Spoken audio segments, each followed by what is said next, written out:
kalakbay, ready na kami para sa aming road trip. Pupunta kami sa Maritime Province dito sa Canada. So ito yung aming mga dadalhin na damit, mga pagkain.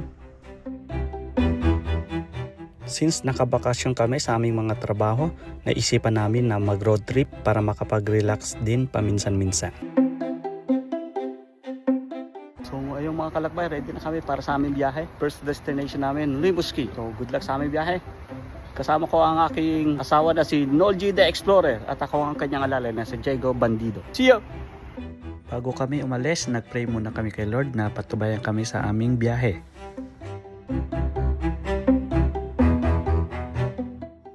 Almost 3 hours ang driving papuntang Rimouski. So stopover muna kami. Medyo 1 hour pa ang aming biyahe.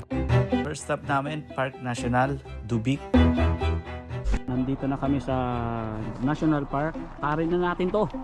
Parking. So yan, ito ang aming map dito sa National Park. Saan tayo magsimula? Aret! Aret ka na, aret! Aret! Doon guys, doon kalakbay, pupunta tayo doon. Ganda ng araw. Ang sarap maglakad dito dahil fresh na fresh ang hangin, peaceful ang paligid, perfect place para mag-relax at mag-unwind. Kung mahilig kayo sa nature photography, perfect place talaga ito.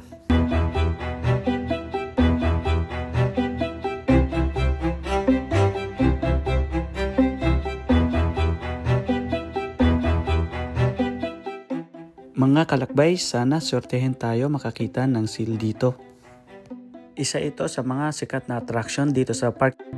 Pupuntahan namin yung Sea Lion, banda doon.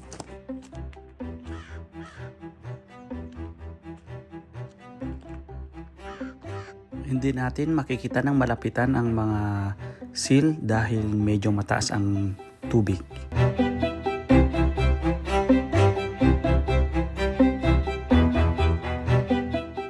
Ang tawag dito mga kalakbay, sa inyo ang tawag dyan, ako hindi ko rin alam Scorpion. is sea worm.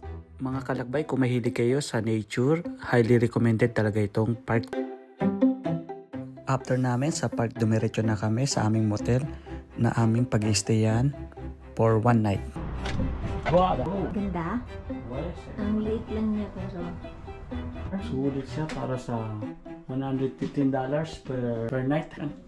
may luto. Tapos paglabas mo, ito na ang view mo. Diba? Sulit. Tabing dagat.